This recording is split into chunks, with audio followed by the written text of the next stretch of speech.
इस कहानी की शुरुआत में हमें बताया जाता है कि आज से लगभग 100 साल पहले इंसानों की तरह दिखने वाले विशालकाय टाइटन आए जो इंसानों को मारकर खाने लगे। पूरी दुनिया में उनका आतंक फैल चुका था। इंसानों का वजूद मिटने की कगार पर आ गया, पर कुछ बचे हुए इंसानों ने 3 विशालकाय दीवारों को बनाकर उनमें खुद को कैद कर लिया, जिससे सभी अब महफूज थे और खुशी से अपनी जिंदगी गुजारने लगे। आउटर वॉल के बीच बसे हुए हम मोजेन गांव को देखते हैं, जहां आर्मिन अपने पेरेंट्स की ऑयल फैक्ट्री में काम किया करता था। उसे पता चलता है कि उसके दोस्त एरेन को नौकरी से निकाल दिया गया है, इसीलिए वो उसे मिलने के लिए जाता है। रास्ते में उसे एक छोटा लड़का रोक लेता है जो कहता है कि तुमने मुझे जो गैजेट दिया था वो खराब हो गया है। आर्मिन उस गैजेट को ठीक करने के लिए ले लेता है और फिर आर्मिन मिकासा नाम की लड़की के पास जाता है जो एरेन को पसंद करती थी। वो दोनों एरेन से मिलने के लिए पहाड़ों पर आते हैं। एरेन एक पुरानी मिसाइल पर खड़ा हुआ था जो 100 साल पहले युद्ध के दौरान एक्सप्लोड नहीं हुआ था, इसीलिए सभी उस बॉम्ब से डरते थे क्योंकि सभी को लगता है कि वो कभी भी फट सकता है। वो एरेन को नीचे उतरने की बोल रहे थे, पर एरेन अपने दोस्तों से कहता है कि सब लोग भले ही इस बॉम्ब से डरते हो लेकिन मैं नहीं डरता। मगर तभी वो फिसलकर नीचे गिर जाता है। आर्मिन और मिकासा एरेन से कहते हैं कि तुम्हें जॉब से निकाल दिया गया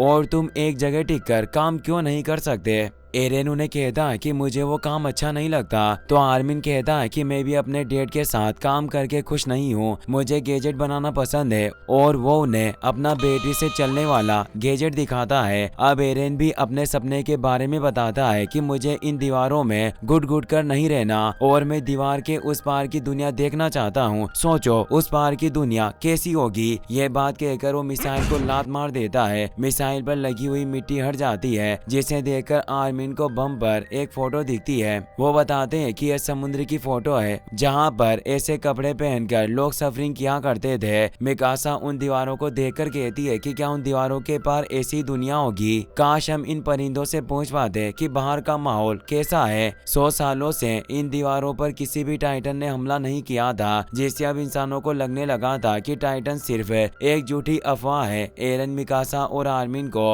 उन विशालकाय दीवारों के पास लेकर जाने लगता है, पर वहां आम इंसानों के जाने की मनाही थी, इसलिए वहां गैरिसन रेजिमेंट को तैयार किया हुआ था जो इस दीवार की सुरक्षा करते थे। पर वो तीनों सैनिकों से छिपकर दीवार के पास आ जाते हैं। मिकासा को ठंड लगने लगी। एरन मिकासा को अपना स्कार्फ दे देता है और अब वो दीवारों के ऊपर चढ़ने लगता है, पर आर्मिन मना करते हुए कहता है कि अगर हम इन दीवारों पर चढ़ते हुए पकड़े गए तो हमें मौत की सजा होगी और इन दीवार के उस पार टाइटन्स की फौज है। एरन कहता है कि मैं टाइटन्स की झूठी अफवाहों पर विश्वास नहीं करता। 100 साल हो गए, आज तक उन्हें किसी ने नहीं देखा और हो सकता है कि बाहर की दुनिया बिल्कुल जन्नत की तरह हो, पर तभी गार्ड वहां आकर उन्हें पकड़ लेते हैं। एरेन को गुस्सा आता है और उन्हें पीटने लग जाता है, पर तभी वहां कैप्टन सोदा आ जाते हैं जो फाइट को रुकवा देते हैं और गार्ड्स को वहां से जाने का ऑर्डर देते हैं। सोदा बताते हैं कि सरकार एक स्काउटिंग टीम तैयार कर रही है जिसमें तुम्हें भी शामिल होना चाहिए, जिससे तुम इन दीवारों के पार जा पाओगे। इतने में वहां एक विशालकाय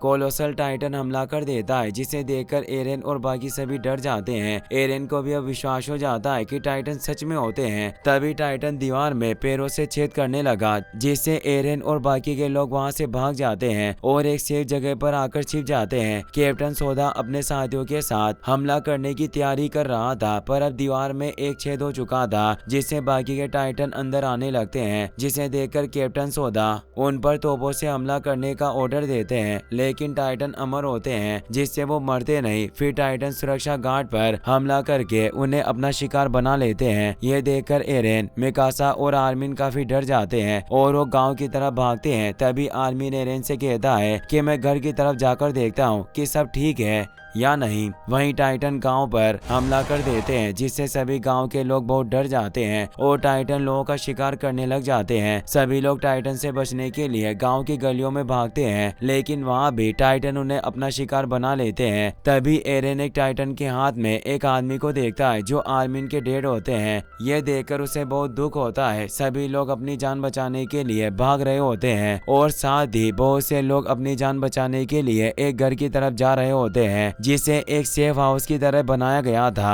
वहीं एरेन और मिकासा भी उस घर की तरफ बढ़ते हैं, लेकिन मिकासा को एक लेडी अपने बच्चे के साथ नीचे बैठकर रोती हुई दिखती है, जिससे मिकासा और एरेन को उस पर दया आ जाती है और वो उनको बचाने के लिए जाता है। भीड़ ज्यादा होने से मिकासा और एरेन अलग हो जाते हैं। एरेन भीड़ के साथ उस घर में चला जाता है और गांव के लोग भी ज्यादा होने से घर का दरवाजा बंद कर देते हैं, जिससे बाकी के लोग घर के बाहर रह जाते हैं। मिकासा भी बाहर ही रह गई थी। एरेन घर से बाहर आने की काफी कोशिश करता है, लेकिन उसे बाहर नहीं निकलने दिया जाता और वो गेट पर खड़ा होकर मिकासा को देखता है और बहुत दुखी होता है। मिकासा की तरफ एक टाइटन आ रहा था जो उसे अपना शिकार बना लेगा। मिकासा भी रो रही होती है। टाइटन वहाँ पर हमला कर देता है, जिससे एरेन गिर जाता है और वो जब उठता है तो गेट खोलने की कोशिश करता है और घर के बाहर आकर देखता है कि चारों तरफ तबाही और खून है। फिर एरेन मिकासा के बारे में सोचकर दुखी होता है कि मिकासा मर चुकी है। तभी टाइटन उस घर पे हमला कर देते हैं जहाँ सभी लोग छिपे हुए थे और सभी लोग भी टाइटन का शिकार बन जाते हैं। यह देखकर एरेन बहुत ज्यादा डर जाता है और वो वहाँ से बचकर मिडल वॉल के अंदर आ जाता है। फिर हमें 2 साल के बाद का सीन दिखाया जाता है जहाँ पर एरेन आर्मिन के साथ स्काउट ज्वाइन कर लेता है। ये वही स्काउट होती है जिसके बारे में कैप्टन सोदा ने उसे बताया था। फिर हमें कमांडर कोबल को दिखाया जाता है जो स्काउट टीम को टाइटन के बारे में बता रहे होते हैं कि टाइटन ने हमारी तीसरी दीवार को डिस्ट्रॉय कर दिया, जिससे हमारा बहुत नुकसान हुआ। काफी लोगों की जाने गई, कई लोगों के घर खेत खलियान खत्म हो गए, जिससे खाने पीने की चीजों की कमी हो रही है। लेकिन अब हम डर के नहीं रहेंगे। वो मौका आ गया जब हम टाइटन से बदला लेंगे, जिसके लिए हमने इतने सालों से ट्रेनिंग ली और उस आउटर वॉल को फिर से बनाने की कोशिश करेंगे। Commander Kobal weapon scout leader Hans को बुलाते हैं जो एक लड़की होती है। हांस बताती है कि टाइटन से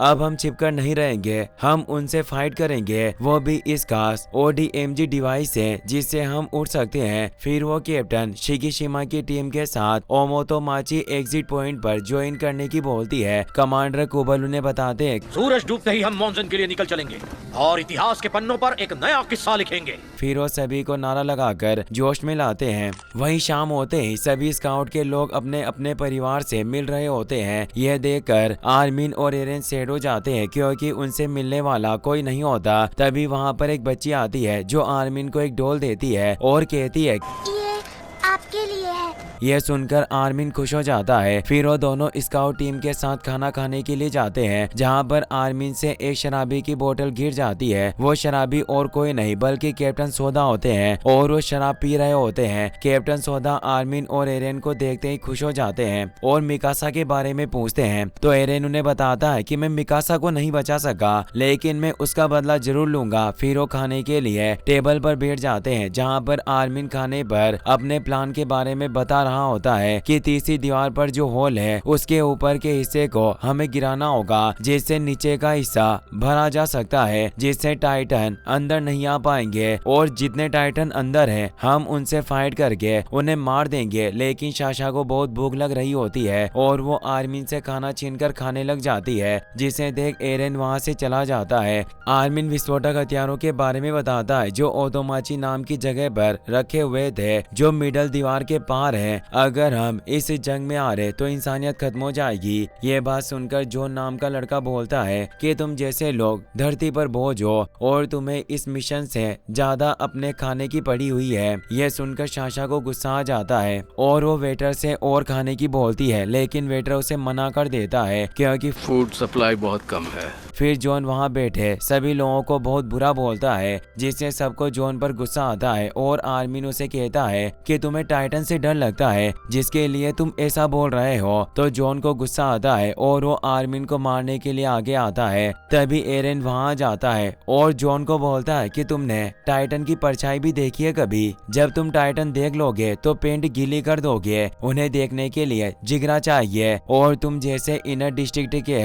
रईस जादों में इतना दम नहीं है। यह सुनकर जॉन को एरेन पे गुस्सा आता है और वो एरेन से फाइट करने के लिए उसकी कॉलर पकड़ लेता है, पर वेपन लीडर हांस आकर आकर उन्हें रोक देती है और कहती है कि टाइटन्स के पास रिप्रोडक्टिव ऑर्गन नहीं होते तो बच्चे कैसे पैदा करते हैं। इसका जवाब आज तक किसी के पास नहीं है। मुझे एक जिंदा टाइटन चाहिए ताकि मैं उस पर रिसर्च कर सकूं। पर टाइटन तो मरते ही धुआं हो जाते हैं। पर कोई भी उसकी बातों का रिस्पॉन्स दिए बिना खामोशी से ही उसकी बातें सुने जा रहे थे। फिर वो गियर चेक के लिए 10 मिनट के अंदर सभी को तैयार होने के लिए बोलती है और वहाँ से चली जाती है। तब जॉन बोलता है कि टाइटन से याद आया कि किसी ने टाइटन के डर से अपनी गर्लफ्रेंड को मरने के लिए छोड़ दिया था। तब उसका जिगरा कहाँ गया था। यह सुनकर एरेन को जॉन पर गुस्सा आता है और वो दोनों फाइट के लिए आगे आते हैं, मगर बाकी के टीम मेंबर उन्हें रोक लेते हैं। फिर वो सभी मिडल दीवार के एग्जिट गेट पर आ जाते हैं, जहाँ हांस सभी को बताती है कि टाइटन रात में हमें नहीं देख सकते और वो गहरी नींद में सोते हैं, इसीलिए हम रात में ओमोतोमाची के लिए सफर करेंगे। टाइटन इंसानी आवाज को सुनकर जाग जाते हैं, इसीलिए अपना मुंह किसी भी हाल में खोलना मत। फिर वो कमांडर कुबल के साथ ओमेतामाची के लिए निकल जाते हैं। रास्ते में एक आदमी आर्मिन को बताता है कि ओमेतोमाची में एक डेविल वुमन फाइटर है जिससे मुझे मिलने की बहुत इच्छा है। उस वुमेन फाइटर ने कैप्टन शिकीशिमा के ऑर्डर पर पिछले साल 10 से ज्यादा टाइटन को अकेले ही मार दिया था। तभी रास्ते में एक सोल्जर को हलचल होती हुई दिखाई देती है और वो सभी को उस जगह की छानबीन करने का ऑर्डर देता है। छानबीन करते करते जॉन को गायों का झुंड दिखता है। कैप्टन उन्हें आहिस्ता आहिस्ता चलने की बोलते हैं। साशा को भूख लग जाती है तो आर्मिन उसे खाने के लिए 2 आलू देता है। फिर वो सब वहाँ से जाने लगते हैं, लेकिन तभी याना को एक बच्चे की रोने की आवाज सुनाई देती है और वो उस आवाज के पीछे जाने लगती है तो एरेन भी उसके पीछे चला जाता है और वो दोनों एक बिल्डिंग के अंदर चले जाते हैं, जहाँ पर एक टाइटन का बच्चा होता है, जिसे देखकर वो दोनों डर जाते हैं। टाइटन का बच्चा एरेन और यान को देख लेता है और उन्हें पकड़ने के लिए आता है, मगर यान और एरेन वहाँ से भाग जाते हैं, जिससे वो बच्चा जोर से रोने लगता है। बच्चे की आवाज से सभी टाइटन जाग जाते हैं और वो उन पर हमला कर देते हैं। यह देखकर कुबल वहाँ से निकलने की बोलते हैं, मगर एरेन और उसके साथी वहीं रह जाते हैं और वो टाइटन को अपना शिकार बनाने लगते हैं। फिर वेपन लीडर हांस उन्हें लंबी बिल्डिंग तक जाने की बोलती है, क्योंकि वही कैप्टन शिकीशिमा मौजूद होते हैं जो उनको बचा सकते थे।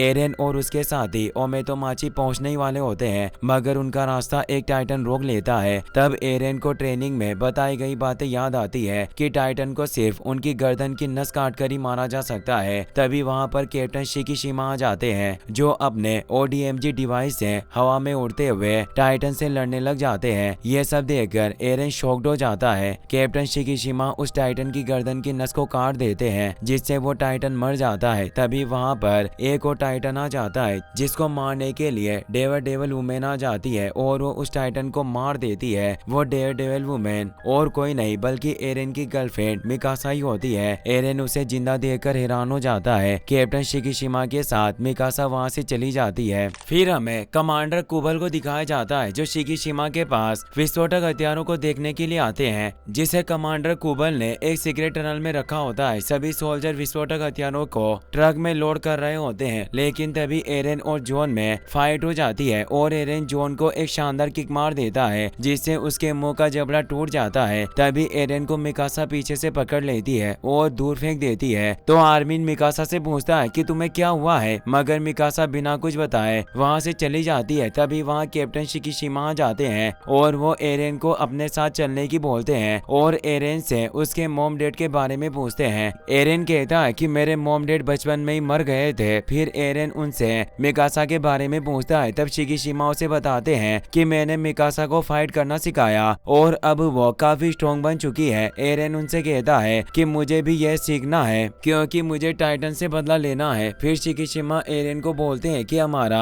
असली दुश्मन टाइटन नहीं बल्कि हमारी सुरक्षा है और तुम उसके लिए पहाड़ियों पर रहने वाली भेड़ बकरी की तरह हो। यह सुनकर एरेन को गुस्सा आ जाता है और वो कहता है कि मैं भेड़ बकरी नहीं हूँ। तो एरेन को आजाद होने की बोलते हैं और वहाँ से चले जाते हैं। फिर हमें आर्मिन को उसके गैजेट के साथ दिखाया जाता है, जो साशा को उस बच्चे के बारे में बता रहा होता है जिसके लिए उसने गैजेट बनाया था। तभी वहाँ पर कमांडर कुबल आ जाते हैं, जो आर्मिन से मशीनों के बारे में पूछते हैं। तो आर्मिन बोलता है कि मशीनों के वेस्टेज और पोल्यूशन से बहुत से लोग मारे जाते हैं। आर्मिन की बात सुनकर कमांडर कुबल खुश हो जाते हैं और वो उसे सोने के लिए भेज देते हैं। फिर हमें एरेन को दिखाया जाता है, जो मिकासा के पास जा रहा होता है और उससे बात करता है कि कि तुम्हें देखकर खुशी हुई। तो मिकासा एरेन को बताती है कि जब मैं उस बच्चे को बचाने के लिए बाहर रह गई थी तो टाइटन ने बच्चे के साथ मुझे भी चबा लिया था, मगर शिकीशिमा ने मुझे बचा लिया। तभी शिकीशिमा भी वहां आ जाते हैं, जो प्यार से मिकासा को सेब खिलाने लगता है, जिससे एरेन समझ जाता है कि वो दोनों एक दूसरे से प्यार करने लगे थे। इससे वो दुखी हुआ और वो वहाँ से बाहर आकर जोर जोर से चिल्लाने लगता है। तभी वहाँ हियान आ जाती है, जो एरेन को शांत करके बिल्डिंग के अंदर ले आती है, जहाँ वो एरेन से मिकासा के बारे में पूछती है। तो एरेन उसे बताता है कि जो कुछ भी था वो अब खत्म हो चुका है। फिर हियान एरेन को प्यार करने लग जाती है, क्योंकि वो भी उसे चाहने लगी थी। लेकिन तभी हियान को एक टाइटन अपना शिकार बना लेता है, जिसे देखकर एरेन को गुस्सा आ जाता है। वहीं हियान से सभी से कहती है कि हमें टाइटन ने चारों तरफ से घेर लिया। ये बात सुनकर सभी सोल्जर अपनी अपनी ODMG डिवाइस को एक्टिवेट करके टाइटन से लड़ने के लिए निकल जाते हैं। कैप्टन शिकीशिमा और मिकासा टाइटन को अपनी फुर्ती और स्किल्स से मारने लगते हैं। फिर हमें दिखाया जाता है कि एक नकाबपोश आदमी विस्फोटक हथियारों के ट्रक को लेकर भाग रहा होता है। ये देखकर हांस और सोल्जर उसे रोकने की कोशिश करते हैं, लेकिन वो नकाबपोश आदमी ट्रक लेकर निकल जाता है। तभी ट्रक पर लील नाम की लेडी सोल्जर आ जाती है, जो ट्रक में आग लगाकर उस नकाबपोश आदमी से फाइट करने लग जाती है। फाइट करते करते ट्रक टाइटन से टकरा जाता है, जिससे सभी विस्फोटक हथियारों में धमाका होता है। सभी सोल्जर दुखी होते हैं, क्योंकि उनके सारे विस्फोटक बर्बाद हो गए थे। फिर हम देखते हैं कि एरेन बिल्डिंग की छत पर जाकर टाइटन से लड़ने के लिए कूद जाता है और अपने ODMG डिवाइस से टाइटन से फाइट करने लगता है। काफी कोशिश करने के बाद वो एक टाइटन को मार देता है, जिससे वो बहुत खुश होता है, मगर उसका ध्यान भटक जाता है और एक टाइटन उसका पैर काट देता है, जिससे एरेन दूर जाकर गिरता है। फिर हमें जॉन को दिखाया जाता है, जिसे टाइटन ने चारों तरफ से घेर लिया था। जॉन को बचाने के लिए आर्मिन और सभी लोग टाइटन का ध्यान भटकाने लगते हैं। यह देखकर जॉन काफी खुश होता है। फिर साशा अपने निशाने से उस टाइटन की आंख में तीर मार देती है, जिससे वो टाइटन दिमाग के साथ आंख से भी अंधा हो जाता है। वहीं सांजी अपनी कुल्हाड़ी से टाइटन के पैरों पर अटैक करता है, जिससे वो टाइटन नीचे गिरने लगता है। फिर जॉन को भी गुस्सा आ जाता है और वो अपने ODMG डिवाइस की मदद से हवा में फ्लाइंग करके टाइटन की गर्दन की नस काट देता है, जिससे वो टाइटन मर जाता है। तभी आर्मिन जॉन से एरेन के बारे में पूछता है, जो ऊपर जख्मी पड़ा होता है, जिससे आर्मिन पीछे रुक जाता है। तभी आर्मिन को एक टाइटन पकड़ लेता है और उसे अपना शिकार बनाने की कोशिश करता है। यह सब एरेन देख रहा होता है, मगर उसकी हालत काफी खराब होती है। फिर भी वो अपने दोस्त को बचाने के लिए उसका हाथ पकड़कर उसे टाइटन के मुंह से बाहर फेंक देता है, जिससे आर्मिन की जान बच जाती है। मगर इससे एरेन टाइटन के मुंह के अंदर चला जाता है और उसका एक हाथ कटकर आर्मिन के पास गिरता है। यह देखकर सभी लोग डर जाते हैं। वहीं एरेन टाइटन के पेट में पहुंच जाता है, जहां उसे हियान की डेड बॉडी दिखती है, जिससे वो दुखी होकर चिल्लाने लगा। तभी टाइटन के पेट में एसिड की वजह से एरेन भी खत्म होने लगता है। वहीं मिकासा जब आर्मिन के पास आती है तो आर्मिन उसे एरेन का कटा हुआ हाथ दिखाता है और कहता है कि एरेन मर चुका है। यह देखकर मिकासा बहुत दुखी होती है और उसे टाइटन पर बहुत गुस्सा आता है, इसीलिए वो टाइटन से फाइट करने के लिए अकेली निकल जाती है और एक एक करके सभी टाइटन को मारने लगती है। मगर ODMG डिवाइस का फ्यूल खत्म होने की वजह से मिकासा नीचे गिर जाती है और उसकी तलवार भी टूट जाती है। तभी वो अपने हाथ पर एरेन का स्कार्फ देखती है, जिससे उसे एरेन की याद आने लगती है। मगर वहाँ वो मोटा टाइटन आ जाता है, जिसने एरेन को अपना शिकार बनाया था और वो मिकासा को भी अपना शिकार बनाने के लिए आगे बढ़ने लगता है। लेकिन तभी उस टाइटन को कुछ होने लगता है और देखते ही देखते उस टाइटन के अंदर से एक अजीब सा टाइटन बाहर निकलता है, जो गुस्से में एक एक करके सभी टाइटन को मारने लग जाता है, जिससे सभी सोल्जर बहुत हैरान हो जाते हैं, क्योंकि उन्हें लगता है कि वो टाइटन उनकी तरफ से लड़ रहा है। उसके लड़ने की स्टाइल से हांस बताती है कि यह काफी इंटेलिजेंट टाइटन है, क्योंकि इसका फाइट करने का स्टाइल बहुत अनोखा है। यह देखकर बाकी के टाइटन वहां से चले जाते हैं। तभी मिकासा समझ जाती है कि यह टाइटन एरेन है। एरेन गुस्से में मिकासा और उसके साथियों पर अटैक करता है, क्योंकि टाइटन में तब्दील होने से उसका गुस्सा काफी बढ़ गया था। उसे प्यार में धोखा मिला, जिससे वो मिकासा को पकड़ लेता है। लेकिन जब मिकासा उसे माफी मांगती है तो उस टाइटन को कुछ होने लगता है और वो जमीन पर गिर जाता है। सभी सोल्जर उसके पास आते हैं और वो देखते हैं बाकी और टाइटन भी बाकी टाइटन की तरह ही धुआं बनकर गायब हो रहा है। इसीलिए कैप्टन सोडा सभी से कहते हैं कि हमें इस टाइटन की गर्दन की नस काटनी होगी, वरना इस टाइटन के साथ एरेन भी मर जाएगा। मिकासा जब उस टाइटन के गर्दन की नस काटती है तो इससे एरेन की जान बच जाती है। सभी इससे बहुत हैरान होते हैं क्योंकि एरेन के हाथ पैर फिर से रीजनरेट हो गए थे। शिकीशिमा भी ये सब देख रहे होते हैं। इसी के साथ ये पार्ट यहीं पर खत्म हो जाता है। उम्मीद करते हैं आपको ये वीडियो पसंद आया होगा। नेक्स्ट पार्ट भी जल्दी देखना चाहते हो तो वीडियो का 10 के लाइक जल्दी पूरा कर देना और अपने दोस्तों के साथ शेयर करना ना भूलें। Thanks for watching.